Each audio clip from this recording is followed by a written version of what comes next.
بسم اللہ الرحمن الرحیم۔ السلام علیکم ورحمۃ اللہ وبرکاتہ۔ الحمد للہ حمدا کثیرا طیبا مبارکا فیہ، والصلاة والسلام علی سید المرسلین محمد وآلہ وصحبہ اجمعین، اما بعد۔ حاضرین و ناظرین، یہ درس قرآن نمبر 612 ہے اور آج سورۃ الانعام کی صرف ایک آیت کی تلاوت و تشریح کی جائے گی، آیت نمبر 138۔ اعوذ باللہ من الشیطان الرجیم، بسم اللہ الرحمن الرحیم۔ وقالوا هذه أنعام وحرث حجر لا يطعمها إلا من نشاء بزعمهم وأنعام حرمت ظهورها وأنعام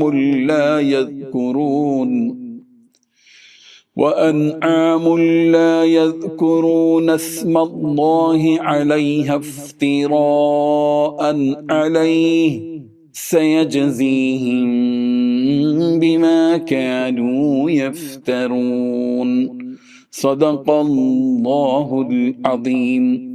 لفظی ترجمہ یوں ہے، وقالو، اور انہوں نے کہا، هذه انعام، یہ چوپائی، وحرث اور کھیتی، حجر ممنوع ہے، لا یطعمها، نہیں کھا سکتا اسے، الا من، مگر وہی جسے، نشا، ہم چاہیں، بزعمہم، یہ انہوں نے کہا اپنے خیال کے مطابق، وانعام، اور بعض چوپائے ہیں، حرمت کے حرام کر دی گئیں، ظہورها، ان کی پیٹھیں، وانعام، اور بعض چوپائے ایسے ہیں، لا یذکرون اسم اللہ، کہ وہ ذکر نہیں کرتے اللہ کا نام، علیہا، ان پر، افتراء علیہ، افطرا باندھتے ہوئے اس اللہ پر، سیجزیہم، عن قریب وہ انہیں سزا دے گا، بما کانوا یفترون، بوجہ اس کے جو وہ افطرا باندھتے تھے۔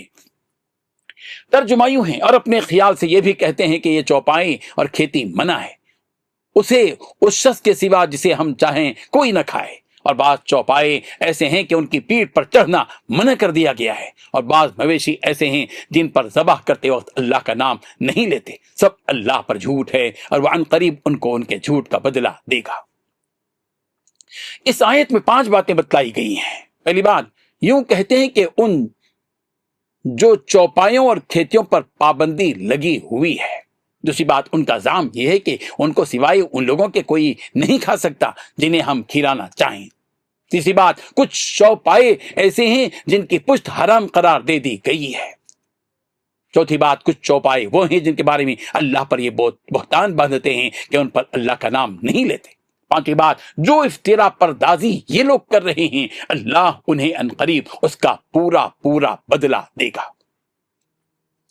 حاضرین و ناظرین، مکے کے مشرکین کو شیطان نے طرح طرح کے شرک میں مبتلا کر دیا تھا، اور مشرکین نے اپنے حقیقی آبائی دین، جس کی نسبت حضرت اسماعیل علیہ السلام سے تھی، اس دین کو چھوڑ دیا تھا، اور شیطان کے تسلط نے ان کے اس دین حق سے محروم کر دیا تھا۔ ان مشرکین نے مویشیوں اور کھیتیوں کے بارے میں اپنی طرف سے گھڑی ہوئی پابندیاں لگا رکھی تھیں۔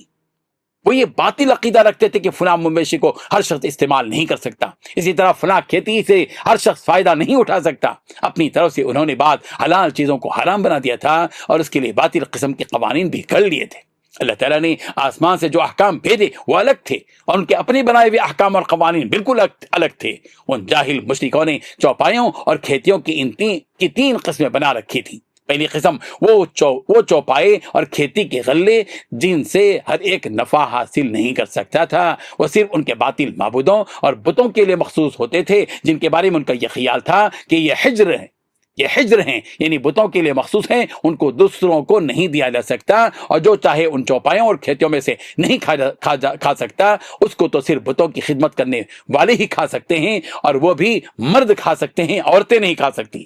ان کے پاس اس حکم اور قانون کی کوئی دلیل نہیں تھی۔ دوسری قسم، یہ وہ چوپائے جن کی پیٹھیں حرام کر دی گئی تھیں، یعنی ان مشرکین نے اپنی جانب سے یہ قانون بنا لیا تھا کہ مخصوص قسم کے چوپایوں کی پیٹھوں پر سواری نہیں کی جا سکتی، یعنی بحیرہ، سائبہ اور حام وغیرہ۔ سورہ مائدہ کی آیت نمبر 103 میں اس باطل عقیدے کی تردید یوں کی گئی: ما جعل اللہ من بحیرہ ولا سئب ولا وصيلة ولا حم ولكن الذين كفروا يفترون على الله الكذب وأكثرهم لا يعقلون.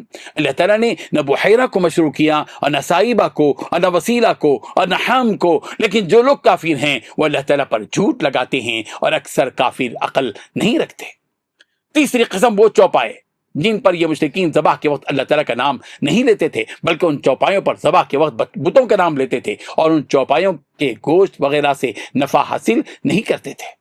یہ سب ان مشرکوں کے بنائے ہوئے اور گھڑے ہوئے اپنے قانون تھے، اپنی مرضی اور خواہش سے یہ تقسیم انہوں نے کر رکھی تھی، حالانکہ انہیں یہ اختیار نہیں تھا کہ اللہ کی اجازت اور مرضی کے بغیر اپنی مرضی سے کسی چیز کو حرام قرار دیں یا حلال قرار دیں۔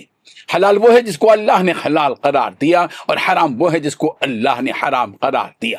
اس حقیقت کو سورہ یونس کی آیت نمبر 59 میں یوں بیان کیا گیا، قل ارأیتم ما انزل اللہ لکم من رزق فجعلتم منہ حراما وحلالا قل اللہ اذن لکم ام علی اللہ تفترون۔ کہو کہ بھلا بتلاؤ اللہ نے تمہارے لیے جو رزق نازل کیا تھا تم نے اپنی طرف سے اس میں سے کسی کو حرام اور کسی کو حلال قرار دیا؟ ان سے پوچھو کہ کیا اللہ نے تمہیں اس کی اجازت دی تھی یا تم اللہ پر جھوٹا بہتان باندھتے ہو؟